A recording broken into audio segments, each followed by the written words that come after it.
Baca Quran banyak, terus nanti ibu-ibu dan bapak-bapak yang jamaah di situ kayak kagum banget, nanti aku dikasih bingkisan makanan, dikasih uang jajan, terus mereka minta doain aku, ada ibu hamil yang minta dielus perutnya sama aku. Aku yang waktu kecil, aku bingung kenapa orang-orang mengagumi itu. Segitunya? Betul. Oke. Padahal aku hanyalah anak kecil yang nggak paham apa yang aku baca. Bagus. Itu jujur banget sih. Jadi sekarang kalau ada yang nanya, aku pengen hafiz dong, pertanyaannya buat apa? Buat Bener apa? sih. Dan selama ini yang katanya nanti orang tuanya masuk surga atau apa, yang katanya hafal Quran, benar nggak ada perintah hafal Quran itu, nggak ada. Tuh. Perintah untuk menghafalkan Quran nggak ada. Celaka bagi para pendusta. Dia hafal ayatnya tapi berdusta. Di lisannya berkata qul huwallahu ahad, hanya Allah yang esa. Tapi lisannya mengatakan semua agama sama, menuju pada Tuhan yang sama, cuman caranya beda-beda. Jadi kalau ada orang menghafal Quran semakin jauh dari Allah, ada yang salah dengan hafalannya.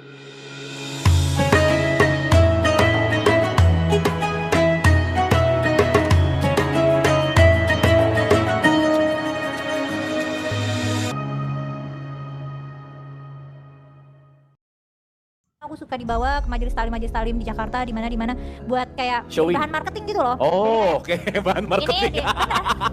Ini di pesantren. Jadi di pesantren aku ada anak kecil hafal Quran nih. Terus kan nanti aku baca Quran banyak. Terus nanti ibu-ibu dan bapak-bapak yang jamaah di situ kayak kagum banget. Nanti aku dikasih bingkisan makanan, dikasih uang jajan. Terus mereka minta doain aku. Ada ibu hamil yang minta dielus perutnya sama aku. Aku yang waktu kecil, aku bingung kenapa orang-orang mengagumi Segitunya? itu. Betul. Oke. Padahal aku hanyalah anak kecil yang nggak paham apa yang aku baca. Bagus. Itu jujur banget sih. Jadi sekarang kalau ada yang nanya, aku pengen hafiz dong, pertanyaannya buat apa? Buat Bener apa? sih. Dan selama ini yang katanya nanti orang tuanya masuk surga atau apa, yang katanya hafal Quran, benar nggak ada perintah hafal Quran itu, nggak ada. Tuh. Perintah untuk menghafalkan Quran nggak ada. Ada perintah untuk menjaga, tapi bukan literally menghafal secara verbatim seperti yang aku lakukan. Iya. Dan misalnya nanti orang tuanya dapat jubah kebesaran di surga, itu kebanyakan justru dari hadis palsu. Hadis palsu? Ha-ha. Oh gitu. Iya, iya. Jadi bisa jadi hafal Quran sebenarnya tidak seistimewa itu. Oke. Menarik nih. Dan ngapain, aku ngerasa juga ini anak-anak banyak banget PR hafalannya. Waktu kecil kebetulan kayaknya menghafal itu salah satu core strength aku, jadi termasuk gampang. Malah kayak kitab-kitab kecil tuh kayak sengaja aku hafalin, nggak tahu buat apa, nanti supaya kalau ujian ditanya aku bisa jawab secara verbatim dari kitab gitu. Emang yang teksnya di kitab gitu, kayaknya supaya pamer aja sih, karena kan Gua hafal loh gitu ya. karena guru-guru kita, sekolah kita sangat menghargai hafalan. Yang mana padahal kalau secara level kognitif, hafalan itu adalah skill kognitif yang paling rendah. Karena kan menghafal itu cuma membeo. Itu kayak bayi, kayak diajarin mama ini papa, kayak emang selevel itu kalau menghafal. Level yang paling tinggi justru memproduksi ilmu pengetahuan, dan itu yang nggak ada. Kalau aku sedang menjadi Kumailah Hakimah yang dididik Islami, aku akan jawabnya agama yang benar, bukan yang paling benar malah ya. Satu-satunya agama yang benar adalah Islam gitu. Inna dina indallahil Islam, itu biasanya sering digaungkan.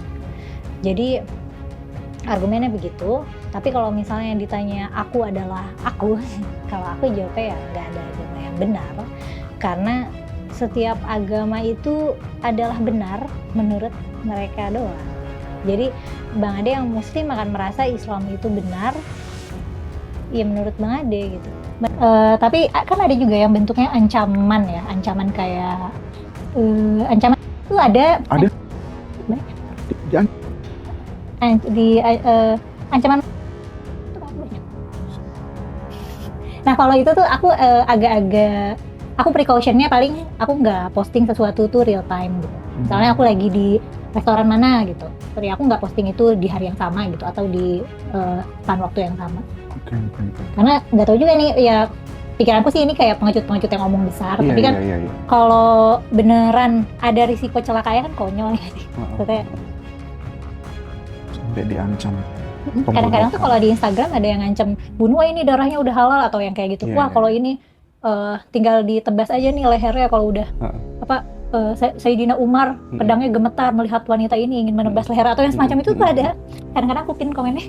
Gimana? Antum ingin merasa dekat dengan Allah, pengen terhubung, pengen dekat, pengen dapat ketenangan, maka di antara caranya adalah ambil wudhu, buka mushaf, baca Quran.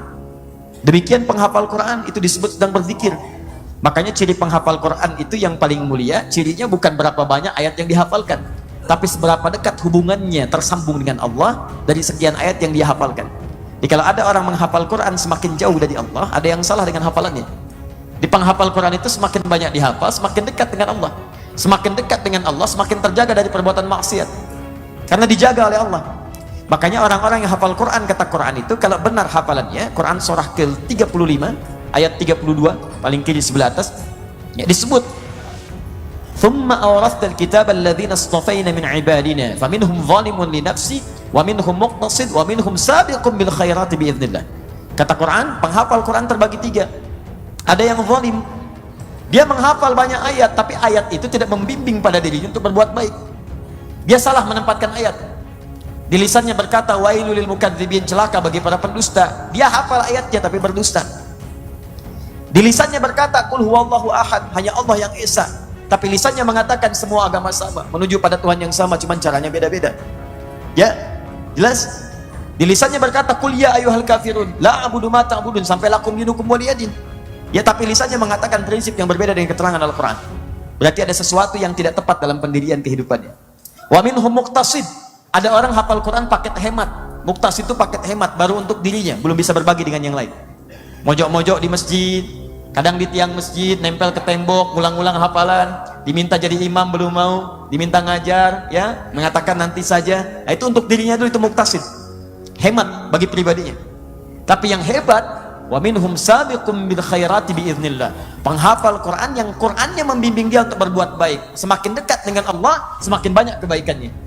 Diciri orang yang dekat dengan Allah itu tampak dari kebaikan. Lihat wajahnya enak, ya, perilakunya baik, sifatnya baik. Apalagi penghafal Quran. Dan itulah fungsi zikir. Karena itu orang yang menghafal Quran itu disebut sedang berzikir. Tingkat zikirnya 4 kali dibandingkan dengan yang sekedar membaca.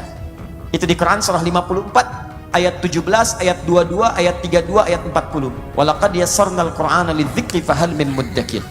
Nah, doa bagian dari zikir. Salat bagian dari zikir. Baca Quran bagian dari zikir. Menghafal Quran bagian dari zikir. Kalimat thayyibah, subhanallah, alhamdulillah, Allahu akbar, astaghfirullah, la haula wala quwwata illa billah, bagian dari zikir. Dalilnya Quran surah keempat ayat 103. Barusan anda selepas sholat dah ucapkan astaghfirullah, astaghfirullah, astaghfirullah, Allahumma antas salam wa minkas salam, tabarakta ya dzal jalali wal ikram. Quran surah keempat ayat 103. Fa idza qadaitumus salata fadhkurullah. Maka jika anda telah tuntas mengerjakan sholat, segera berzikir kepada Allah. Nah, faidah zikir ini, di antara manfaat zikir itu memberikan ketenangan kepada hati. Ini Allah saya katakan, yang dimaksud penghafal Quran dalam Al-Quran dan Hadis tidak disebutkan orang yang hafal 30 juz. Tapi yang disebutkan orang yang cinta dengan Quran dan dia tidak ingin kehilangan interaksi dengan Quran. Jadi walaupun anda menghafal dan Allah tidak tetapkan 30 juz, mungkin hanya 1 juz, 2 juz, gak apa-apa. Wafat dalam keadaan sedang menghafal Quran. Itu yang disebut ahli Quran. Jadi jangan bayangkan ahli Quran hafal 3 juz, 30 juz, bukan. Orang yang cinta dengan Quran dan dia terus ingin mendekat kepada Quran. Ya. Nah, saudara-saudara seiman semua, jagat media sosial kembali digemparkan dengan kabar mengejutkan. Seorang hafiz Quran bernama Kumaila memilih untuk keluar dari Islam dan menjadi murtad. Keputusan ini sontak menuai beragam reaksi dari umat muslim, mulai dari rasa kecewa, marah, hingga keprihatinan. Bagaimana mungkin seseorang yang telah menghafal firman Allah bisa kehilangan keimanannya? Apa yang sebenarnya terjadi? Menanggapi hal ini, Ustadz Adi Hidayat memberikan nasihat yang begitu mendalam dan tegas. Beliau mengingatkan bahwa tidak semua penghafal Quran mendapat kemuliaan dari Allah, bahkan ada yang justru dibencinya.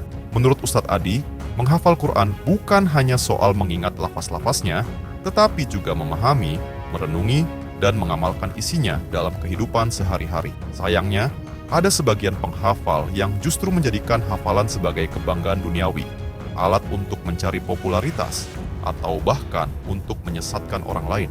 Inilah golongan penghafal Quran yang dibenci Allah. Beliau menegaskan bahwa hafalan tanpa pemahaman dan tanpa pengamalan bisa berujung pada kesesatan dan kemurtadan karena lemahnya iman seseorang. Seseorang yang hanya menghafal tanpa memperdalam makna dan mengaplikasikannya dalam hidup bisa saja kehilangan arah, terutama jika ia tidak memiliki pendampingan spiritual yang kuat. Bahkan, ada yang akhirnya meninggalkan iman karena merasa kosong dan tak menemukan makna dalam hafalannya. Kasus ini menjadi peringatan keras bagi kita semua, khususnya para penghafal Quran. Hafalan saja tidak cukup, iman harus dirawat, dijaga, dan terus diperdalam agar tidak goyah oleh berbagai godaan dan ujian hidup. Jangan sampai ilmu yang seharusnya menjadi cahaya justru berbalik menjadi kegelapan. Nah, saudara seiman semua, itulah pembahasan kali ini. Semoga apa yang disampaikan bisa memberikan kita manfaat dan pelajaran baru untuk kita semua. Jangan lupa untuk like, comment, and subscribe, supaya kalian tidak ketinggalan info terbaru dari Dakwah Official. Sekian video kali ini, sampai jumpa di video berikutnya. Wassalamualaikum warahmatullahi wabarakatuh.